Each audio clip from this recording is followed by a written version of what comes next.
o'clock, so I'm going to go ahead and call to order the JKL Anishinaabe Grant School meeting. We'll start with roll call, please. Larry Barbeau. Here. Sue St. Ange. Here. Lana Cosley Smith. Here. Kimberly Gravel. Here. Cole Goodrow. Here. Tyler LaPlante. Here.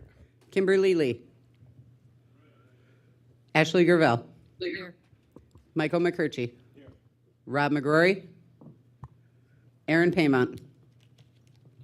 Bridget Sorensen. Here. Austin Lowe's. Here. All right, everyone, we have a quorum. On today's agenda, we have minutes from 6/9 of 26. We have school reports from JKL, Malcolm, Sioux Tribe Education.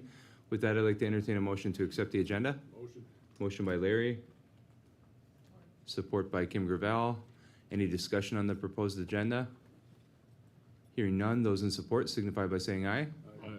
Those opposed, those abstaining, motion carries and the agenda is adopted, which brings us to minutes from 6/9 of 26. I'd like to entertain a motion to accept them. Motion. Motion by Larry. Support by Kim Gravel. Any discussion on the minutes? Hearing none, those in support signify by saying aye. Aye. Those opposed, those abstaining, motion carries. That brings us to the first item under school reports, which is from JKL. Go ahead. Minoga Jap, Carolyn Dale from JKL, superintendent, and I have with me Becky Aldrich, who's our business manager.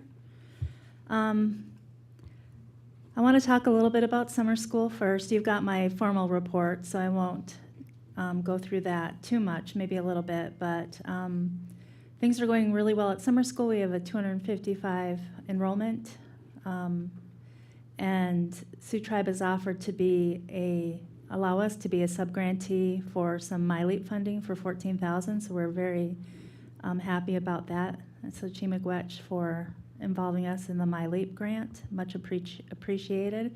We have general academics going on with also coupled with intentional interventions for students who are struggling and we know going into the next grade level to try to give them a leg up. We have a robotics workshop today. Kids are going to Brimley State Park, Valley Camp, Tower of History, walking tours. It's just a great opportunity to learn about their actual environment. It's kind of unsettling sometimes how much we don't know about the very town and area that we live in. So this is a wonderful opportunity for that. CFRE is offering all sorts, LSSU CFRE Center down on the water, in case you're not familiar. They're offering outdoor adventures for first grade, life in the water for second grade, native gardens for third, fourth grade watersheds of the St. Mary's, which I think is really interesting. Fifth grade stewardship of the land and water, and middle school watersheds and human impact and rain garden design. So we're really into that at JKL, all of the land learning.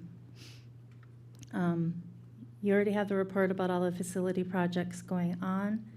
I wanted to thank the tribe for the intern support that we have. That's been very helpful. We have a lot of room moves going on at the school, and your facility director has been really helpful with those. And it's just going to really improve the continuity and flow. We did a few rooms last year, a few rooms this year. It involves paint, flooring, and just moving things where they should be. For instance, the computer lab will now be off the library, so it's a whole complete media center and those sorts of things. And then the staff lounge will be moved where there's a bathroom that they can use, and so on and so forth. So that's keeping us very busy this summer, along with the greenhouses. I wanted to invite you all to our meet and greet. It's a big back-to-school barbecue, which is very late this year. It's Wednesday, September 2nd, but I'll send out an email to Lana as the time gets closer. It's a very fun event, and it's nice to be seen and see all the parents. Everybody comes, so it's a really good opportunity to meet our families. And then the last thing is I do have a financial ask that I've talked to Mr. Conley about. Nobody's ready to make a decision about it, and I understand that. I just kind of want to put it on the table, and perhaps we could have a decision next month. But I did send to Lana special education needs that we have. We have a lot of kindergartners who are coming in who have a very high level need. Most of the kids who come in for kindergarten come in with a speech and language impairment, even though that's not really what they have. But that's what you can find them eligible for when they're that young, unless it's autism. And these kids are coming in and will need a lot of support. And then we do run an all-day resource room. I'm not sure if you're aware of that. It's level 3 programming, and that ensures that our children stay with us instead of getting shipped out to Rudyard, to the service center. From the service center, they then are bused to Rudyard for all of their specials. So that's very time-consuming and pretty hard on the kiddos, actually. And we have to pay for tuition and transportation for that as well. So this keeps kind of control in our court. So that is a costly program to run. So the numbers that look like we have probably 8 kids who are in K and first who are coming in with some significant disabilities, everything from autism to probably, it's hard to say because they're so little. We just know they have behavior anomalies that are going to shift our thinking and our needs for the upcoming school year. And then we have 17 students in 2nd and 3rd grade, and 18 is the max caseload that we can give each teacher legally. And then we have in 4th and 5th grade 16 and 14 respectively. Middle school, we have 6th grade, we have 21 special ed students, in 7th grade 11, and 8th grade 9 students. So that's going to allocate 3 teachers. So what it comes down to is we're looking at a need of 2 additional teachers in special education and up to 5 paraprofessionals, because a lot of the kids coming in have one-on-one needs, or the kids moving from kindergarten to 1st grade. There's 2 for sure, kids with autism who have one-on-one parapros. So those will stay intact. And so that's why we're asking for the cost. And then Mr. Conley just asked a great question, is this a 60-40 split? So we all kind of sat here and decided, let's talk about it some more before we come back and make a decision for next month. But I just kind of wanted to put it out there and kind of lay the groundwork for why this is needed, and the fact that there's caseload restrictions. I also put together a memo that I sent to Lana that kind of talks about exactly how much we're asking for, and then I can talk more with Mr. Conley to get that solidified. Do you have any questions about the special education? Just to repeat what you Situation. said to make sure I understand. So you have some incoming students that are going to have a heightened level of need. They're going to need specialized services. And obviously, because the school is duly funded between the charter and the tribe, you're expecting the tribe to make a financial contribution. So for the new board members, the financial funding that we receive from the school is, for the school, is known as ISEP funding. It's restricted funding. It can't be used for anything else. We can't use it for a casino, can't use it to renovate a gas station. It's literally funds that we receive from the Bureau of Indian Education. We're more or less the pass-through for JKL. Right. You know, as the financial stewards of those funds, it's our job to ensure that they're spent appropriately. That's our role in this. So am I understanding things correctly? That's what's going on? You have some incoming students that need some more services than what you currently have, and those services are going to cost money. Yes, and that's correct. And literally all of our Michigan money that we receive for special education, it pays for our special education director, and that's it. Okay. No, I'm certainly supportive. Bill, I assume you're going to be working with her to figure out what we can afford, a recommended split for those positions?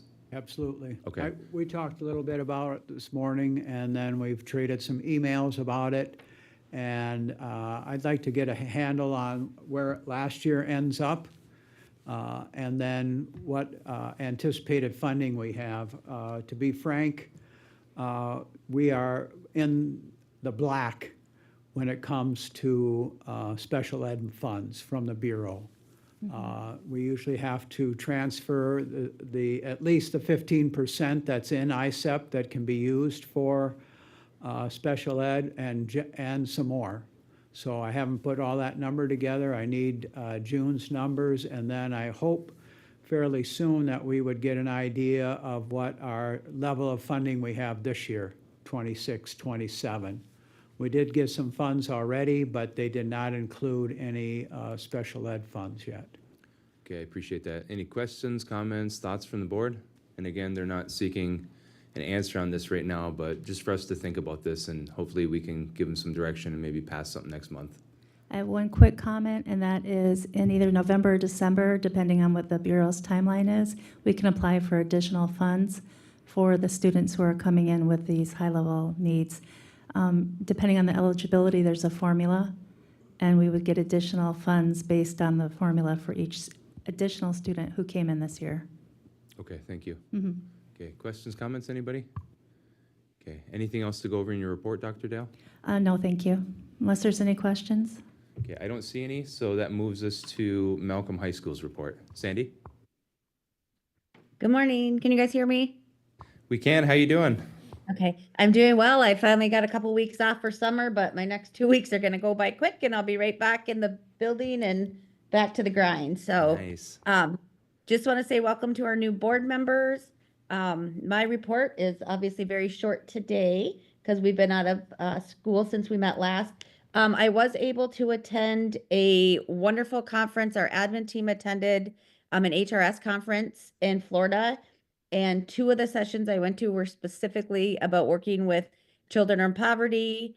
They had a wonderful speaker there from one of the Dakotas that works in a school where, I mean, it's pretty tough, like some of the stories and the things that they shared. So to me, those sessions were absolutely wonderful. We're doing a lot of things right. We have a long ways to go. And sometimes at the high school level, it's a little harder because they've checked out by the time they get to us. Sometimes their skill sets are just so low that they just feel like they can't accomplish it. So just took a lot from it. And I'm excited to kind of bring that back to my team and, see what more we can do to help our most at-risk kids get to graduation or a GED or in some type of trade. Spent a few days also with the district school improvement team, really revamping how our district looks at professional development and master teachers and education. You hear a lot of times just about professional development that isn't relevant. If you send a teacher to a classroom management training, but that's their best skill set. So we just really took a look at, how are we going to revamp things and make them reality. And there's a few things I want to really look at switching in my building as far as what is alternative education. We still have rooms sitting in desks and rows and like traditional. So really excited to kind of hopefully put a spin on a few classrooms next year and kind of see where that can lead us. I do believe that central office was trying to get all of my last billing over to Bill for a final report. So I'm not sure where that ended us.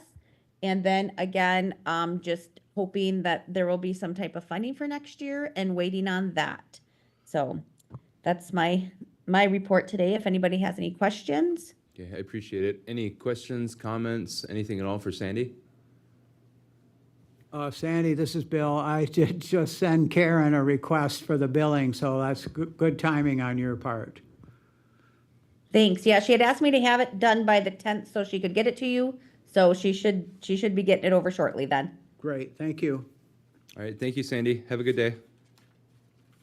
All right, next up on the agenda is school report from Sioux Tribe Education, and our education director, Stephanie, is online, I believe. Hi, good morning, everybody. Stephanie Sprecher, Education Director. I'm in Oklahoma right now with our YEA at Unity, so I'm zooming in today. I'm going to actually just start with where we're at right now with YEA in Oklahoma. We have had 13 students here, and in the report that was provided to you, you will see the outlay of how many students per unit. We started off, we had some canceled flights, some logistical nightmares to get through, but we have a great team here. We muscled through those. The kids are having fun in all the sessions, and I'm here really networking, getting resources to bring back to our students. I did put together, Lana, can I just show them really quick, this little slideshow? A couple of our students, there's just a few pictures I wanted to put together. I thought it was important for you all to see, so let me share my screen.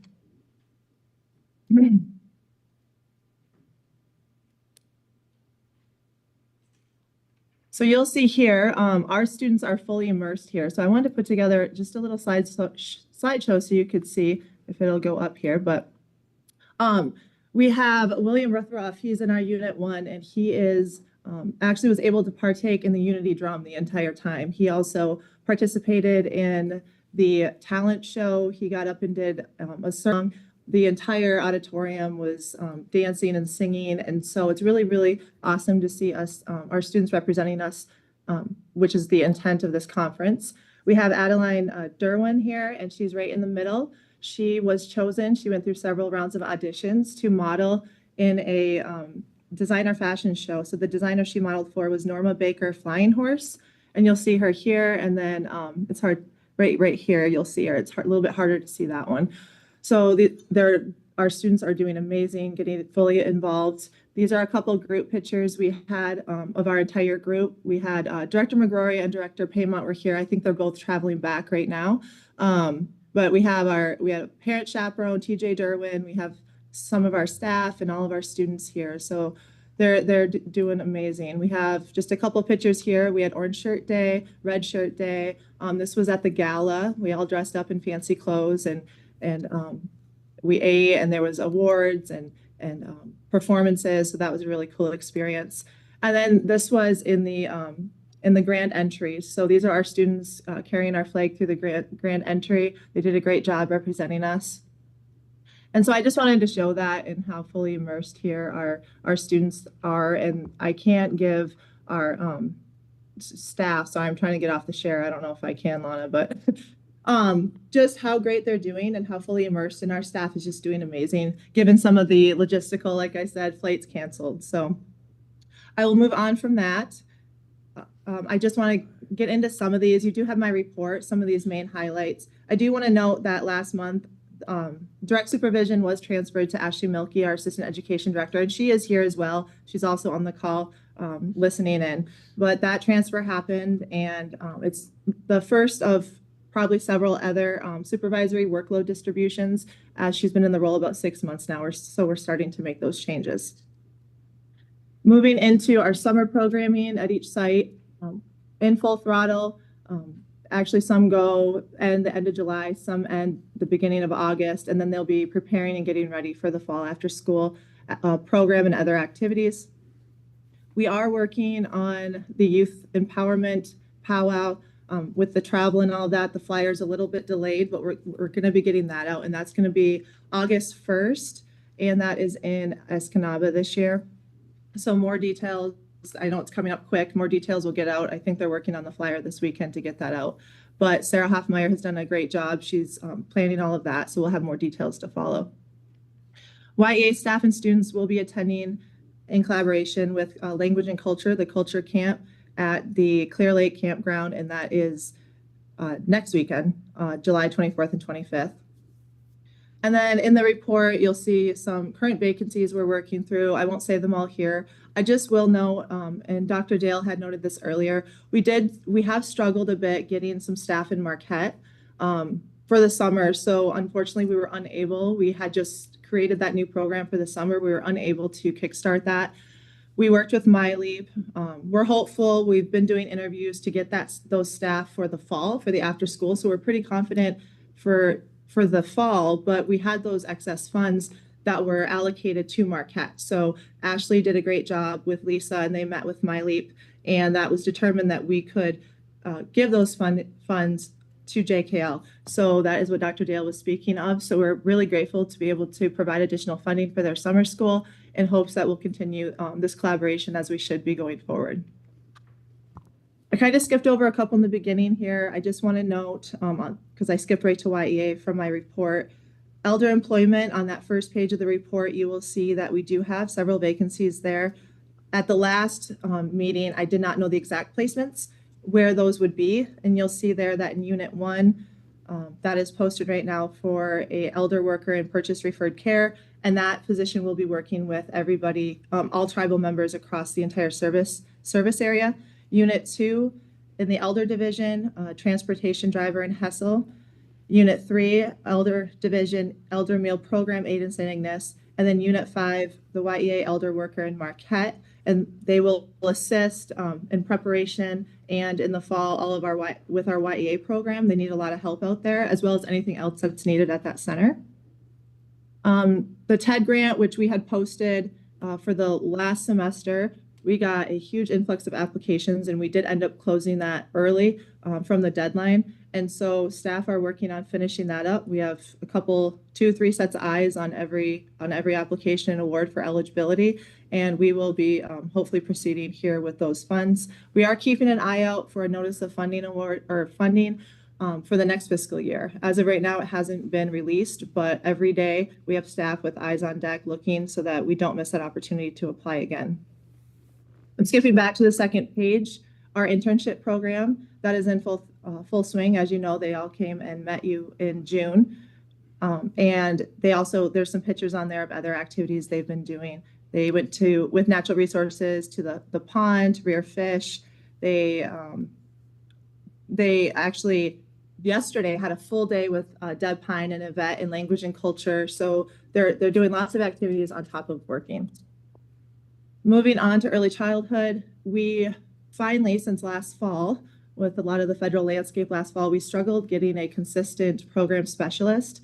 And we actually do have one now. Her name is Jessica McKinnon. And we had our first meeting with her yesterday. And she's very knowledgeable. So we're excited to have a consistent contact there at Office of Head Start. We do have our part-year classrooms closed right now for summer, and our part-year staff laid off. And those staff members will be coming back in late August in preparation for the upcoming school year. We do still have a few supervisory positions open. I listed those in the report. Moving on to higher ed, we closed our 2026 to 2027 scholarship program in the beginning of July. And I just want to note here that we are still on track with the timelines, hiring the consultant to do the scoring. We've been giving the consultant essays, blind essays in batches. They've been sending them back. And so we've been right on track there to get those released, hopefully in mid-August, those awards and the recipients announced as well. The Education Committee, formerly the Higher Education Committee, they're trucking along. We're meeting monthly, and the last meeting they developed their new committee goals and objectives. We did provide consultation.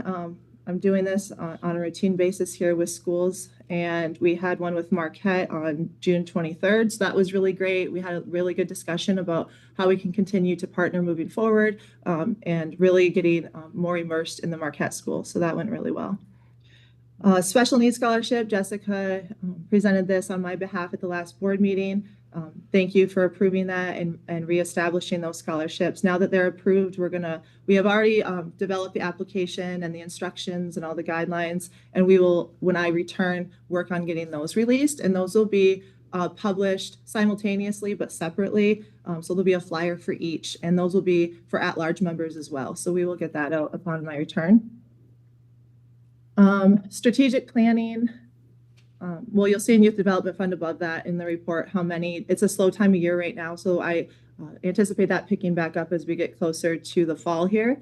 Moving on, we've been working really hard on our strategic plan. When I was hired in, it was an old, outdated plan, and I needed some time to assess, but now we're really starting to put all that down in writing and getting that moved forward to the executive office and to the board. And then lastly, I'm still working on a grant opportunity, working on the letter of interest right now with the University of Michigan on a grant opportunity that will focus on, we talk about data all the time, but really having their team come in and develop data points for our students across the 7-county service area. The inequalities, the barriers going into the schools, looking at, in Rudyard, maybe in 4th grade, they're struggling in math. How are our YA students doing versus non-enrolled YA students? How can we get more students in? And then developing those data points so that we can apply for grants and really grow based on our actual data. And we've been talking about that for a long time. So we're working on that. And then this grant opportunity, we have to be invited to apply. So we're working on the letter of interest. It'll go to the executive office for review. And then if approved through the grantor, then we will come forward to the board with approval to apply. So that's what I have right now. If anyone has any questions. Okay, thank you, Stephanie. Does anyone have any questions, comments on the education report? Going once, going twice? Okay, go ahead, Kim. Let me see, I made a note here. On the WIOA program, at the end of the program, could we see how many students actually followed through all the way? like from beginning to end? Because I know what For- fills up. For the summer Summer youth WIOA. employment, yeah. Like at Yeah, the end you of the would- program, just to see how many actually followed through out of the 29. Oh, yeah, I get what you're saying. Okay, yeah, I can get that report from Brenda on how many saw the program all the way through. Okay, thank you. Yep. Okay, anyone else? Okay, so that appears to be all the items that we have on today's JKL meeting. So without objection, we shall adjourn. Hearing no objection, meeting adjourned. Thank you, everybody. Before we go into recess to have our closed budget session, I want to talk to you guys about the agenda today. So James is requesting the two items that he has on today be postponed. So the first item, health discussion, he'd prefer to have the health director, or not health director, but HR director here for that discussion. She's off work for, I think, like a week and a half or something, so he's hoping to postpone that. And then the second item, health key employee proposed change, that's just something grant related. He's hoping to have Annie Thiebert here for that discussion, and she's not here either. So any objections there? All right, so it looks like we'll get out early today. Yes, I do object. To which one? I can't say it publicly. To which item? We have to The first one, The first one? the Okay. first one. Okay, does anyone else object? I do. Okay, so Cole, what are your thoughts? You're the one that put it on the agenda? I think we need to talk about it. There, a discussion needs to be Cole, had. We're in with, open, we're in open. yeah, I just think it needs to be talked about. Okay, alrighty, so put your hands up, you guys wanna discuss it? Okay, alright, so we'll have James here at 2 o'clock. As a reminder, his HR director isn't here though, so it's gonna be a limited conversation. So we'll be on recess for just a couple minutes, and then we'll jump into budgets at 10:15. I'm sorry, not at 15. We're gonna jump into budgets after the 5-minute break is over. Alright.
to the tribe for a couple of years now to work more closely with GlyTech as our agency that works for all tribes in the region. I used to work there and be the area health board director.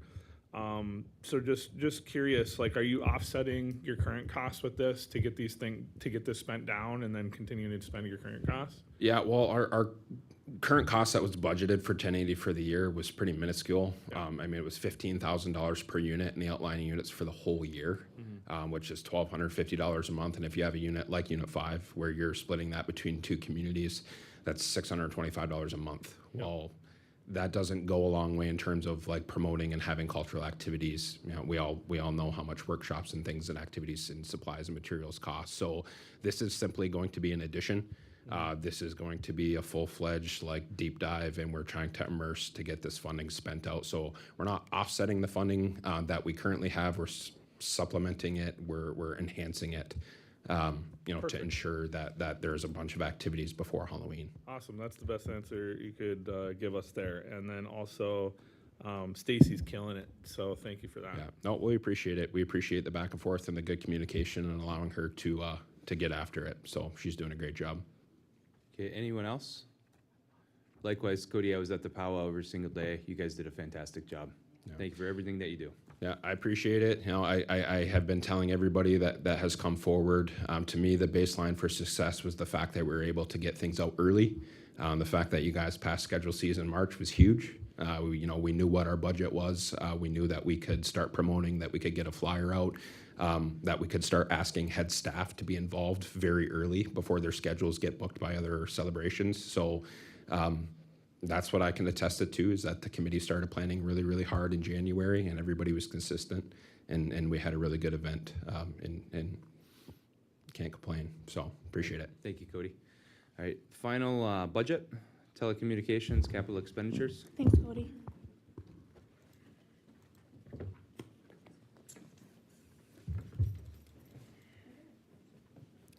Next up, we have telecommunications capital expenditures.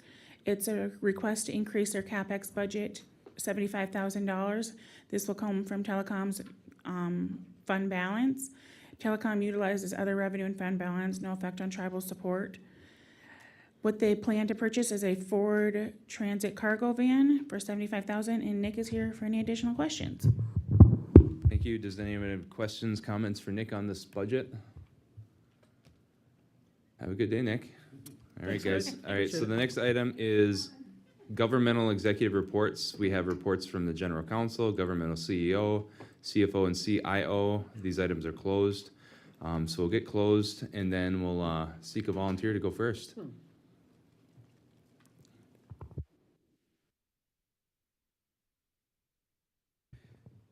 While we're waiting on that, whoever's going to volunteer first, I have a couple, working with Jess on the next member service